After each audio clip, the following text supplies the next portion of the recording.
Episode 8 शिकारी या शिकार, वीरप्पन की चालाकी का इम्तिहान। ये कहानी वीरप्पन के जीवन की सच्ची घटनाओं पर आधारित है। इसे अधिक रोचक बनाने के लिए कुछ हिस्सों में कल्पना का सहारा लिया गया है। हर दिन हमारे चैनल पर वीरप्पन की इस अनसुनी कहानी को जानने के लिए जुड़े रहें। शुरुआत। पिछले एपिसोड में आपने देखा कि कैसे वीरप्पन ने पहली बार अपराध की दुनिया में कदम रखा। अब वह जंगल के भीतर और अधिक आत्मविश्वासी हो गया था, लेकिन हर कदम के साथ खतरे भी बढ़ रहे थे। इस बार वीरप्पन के सामने था एक ऐसा शिकारी जो उसके हुनर और चालाकी की असली परीक्षा लेने वाला था। जंगल का बढ़ता खतरा। वीरप्पन अब सिर्फ लकड़ी और जानवरों की तस्करी तक सीमित नहीं था। उसने देखा कि जंगल में शिकारियों की संख्या बढ़ रही थी। ये शिकारी न केवल वन्य जीवों के लिए खतरा थे, बल्कि वीरप्पन के लिए भी। एक तरफ वन अधिकारी उसकी गतिविधियों पर नजर रखे हुए थे, तो दूसरी तरफ ये शिकारी जंगल के संसाधनों को हड़पने की कोशिश कर रहे थे। मुठभेड़। एक दिन वीरप्पन अपने कुछ दोस्तों के साथ जंगल में था। तभी उन्होंने देखा कि कुछ अजनबी लोग हाथों में बंदूकें लिए जंगल में घुस रहे हैं।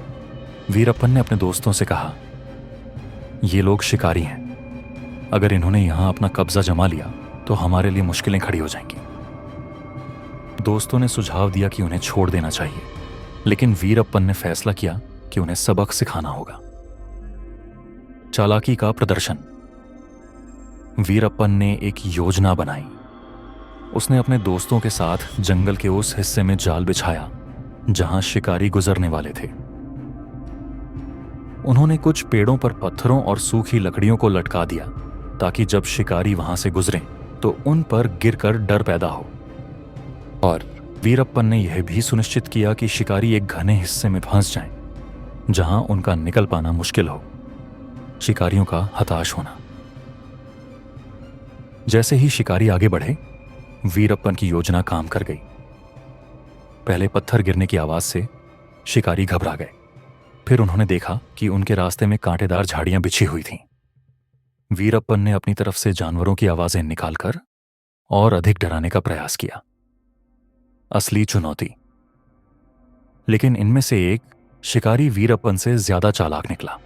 उसने फायरिंग कर दी, जिससे वीरप्पन और उसके दोस्तों को छिपने में मुश्किल हुई।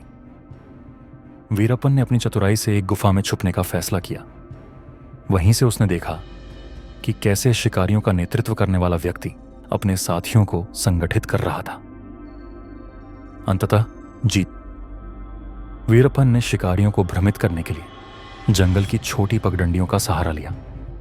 वह उन्हें घने जंगल में ले गया और धीरे धीरे उनका पीछा करते हुए उनके सामान को नष्ट करना शुरू किया। अंततः शिकारी हार मानकर जंगल से निकल गए। वीरप्पन ने अपनी पहली बड़ी जीत हासिल की और यह साबित कर दिया कि वह सिर्फ एक तस्कर नहीं, बल्कि जंगल का असली राजा है। आखिरी संदेश। वीरप्पन ने अपनी चालाकी और जंगल के ज्ञान का प्रदर्शन करते हुए शिकारियों को पीछे हटने पर मजबूर कर दिया। लेकिन क्या वह जंगल के असली राजा बन पाएगा या फिर उसकी मुश्किलें और बढ़ेंगी? जानिए अगले एपिसोड में। हमारे चैनल से जुड़े रहें और वीरप्पन की पूरी कहानी जानने के लिए हर दिन हमारे अगले एपिसोड का इंतजार करें। अगर आपको यह एपिसोड पसंद आया हो तो लाइक और सब्सक्राइब करना न भूलें।